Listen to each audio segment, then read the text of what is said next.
Hello મિત્રો, કેમ છો? મજામાં ને? આજે આપણે ધોરણ 7 વિષય અંગ્રેજીનું દ્વિતીય સત્રાંત પરીક્ષા એપ્રિલ 2023નું પેપર જોવાના છીએ, જેના અંદરથી વધારે પ્રશ્નો પૂછવાની ચાન્સીસ છે.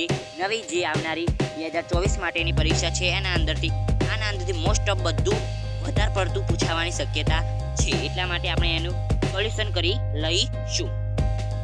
આઈએમપી પ્રશ્નો પેપરના અંદર હશે તો આપણે તેનો તૈયાર કરીશું, તો સારા એવા માર્ક્સ મેળવી શકીશું.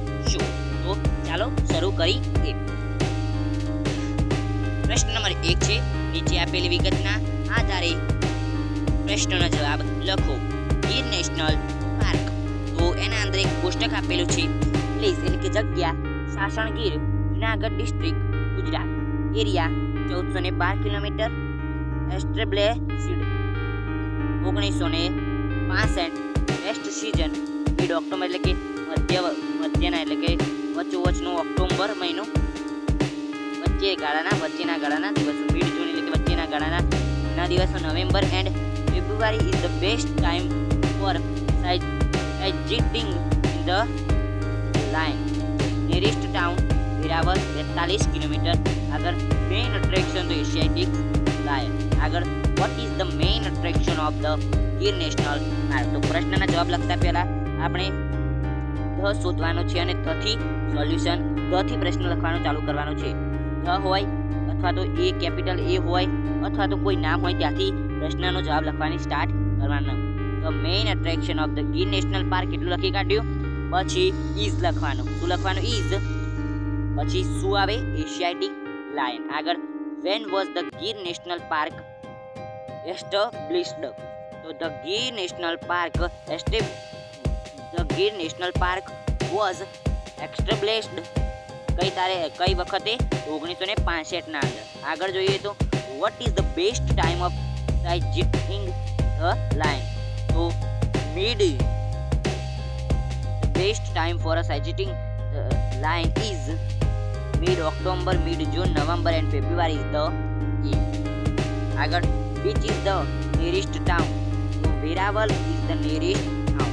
આગળ is the Gir national park in Bhavnagar district? No, the Gir national park is not Bhavnagar district. આગળ જોઈ લઈએ. આગળ છે નીચે આપેલ વાક્યમાં રેખાંકિત શબ્દો સુધારીને વાક્ય ફરીથી લખવાનું છે. Hetal does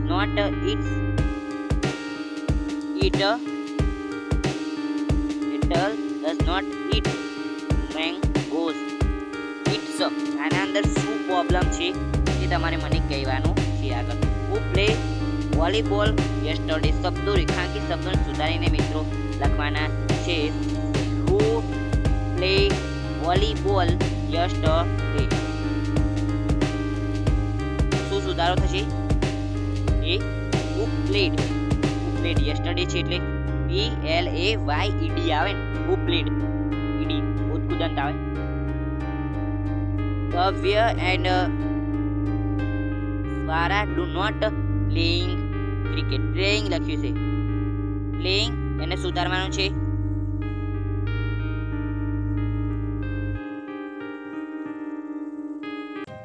do not playing ના આવે, પ્લે એકલું જ આવે. do not play cricket. આગળ she did not wasted time. she did not wasted time. શું ભૂલ છે તમારે મને કહેવાનું છે. where did they spend money? આગળ યોગ્ય વાક્ય ક્રમના અંદર ગોઠવવાનું છે. add some sugar in the glass. આગળ take a glass, then pour some water in the glass. Mix and sherbet well. Add a little salt to cut and squeeze the lemon in the sugar and salt. Add water. આગળ જોઈએ તો નીચે આપેલ વાક્યોને ઉલટા પ્રશ્નમાં ફેરવો. Mohan plays cricket every day. Does Mohan play cricket every day? એવી રીતે છે. બે વાક્ય બનાવીશું. આગળ છે she is visited temple yesterday. Did she visit temple yesterday? એ રીતે આપણે પણ મિત્રો 10 માર્કનું છે મિત્રો. જે પરીક્ષાનો દાડો છે એ દિવસે આપણે આનું લાઈવ સ્ટ્રીમિંગ કરીશું, તેથી ધ્યાન રાખજો. એ દિવસે જોડાવાનું ભૂલતા નહીં, કારણ કે આના વખત તો ખાલી એક ઉપર નજર મારીશું. તે વખત એક પોઈન્ટ ડીપલી સમજાવવામાં આવશે. ઓકે મિત્રો, તો એ વખત જોવાનું ભૂલતા નહીં. તે work and hard. They work hard. મારે થોડું વાંચવામાં ભૂલ થયું. દે વર્ક હાર્ડ એનું પ્રશ્નાર્થ વાક્ય બનાવવાનું છે. હુ વર્ક હાર્ડ. આગળ પિયા સિંગ અ સોંગ ડેલી. આગળ એતરાજ sang a song last night. Once played cricket yesterday. It is. મિત્રો પ્રશ્નાર્થ વાક્ય બનાવવાના છે. It is us English. તમે કીધું તેમ પરીક્ષાના દિવસે આપણે આનું સોલ્યુશન કરી લેશું, પણ અત્યારે આ ઉપર નજર મારી દેજો, જેથી તમે આવા પેપર પેટર્ન સમજી શકો. કેવી પેપરની પેટર્ન હોય છે, કેવા પ્રશ્નો પૂછાતા હોય છે. રેખાંકિત શબ્દ જવાબ આવે તેવી રીતે કૌંસમાં આપેલ શબ્દનો ઉપયોગ કરી પ્રશ્ન બનાવો. જે live in Ajmer.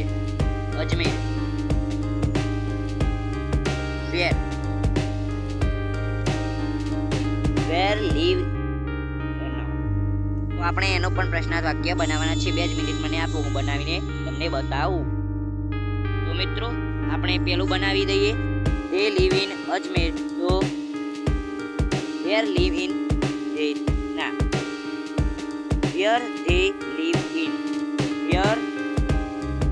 they live in.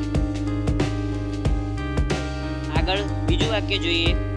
when Kavish પેન્ટનો go થશે. પેન્ટનો ઉદ્ગારનો છે, તો એટલે પ્રશ્નાર્થ વાક્ય બનાવીએ ત્યારે મૂળ શબ્દ આવે, એટલે કે ગો ટુ હર હોમ. આગળ ઇના પ્લે ચેસ. વોટ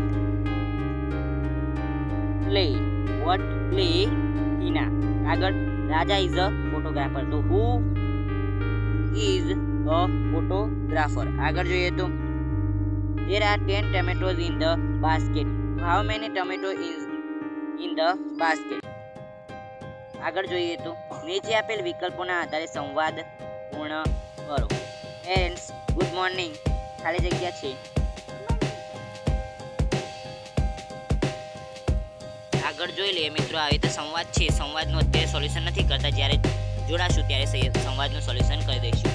અલગ પડતો શબ્દ શોધીને લખો. ડોક્ટર, કુક, કરી, ફાર્મર. કરી અલગ પડે છે. ડોક્ટર એક અલગ વ્યક્તિ હોય, એ અલગ વ્યક્તિ. ફાર્મર એટલે કે ખેડૂત, એ પણ અલગ. Blue, round, yellow, white. તો રાઉન્ડ એ અલગ પડે છે. સમ, 1, 10, 0. સોમ એ અલગ પડે છે, કારણ કે આ નંબર છે બધા 0 and 1. East, west, best, south. Best એ અલગ પડે છે, એટલે દિશાઓ છે. Fig, almond, coconut, fruit. આગળ એ જે આપણે એક વિષય પર 7 થી 8 વાક્યો લખો.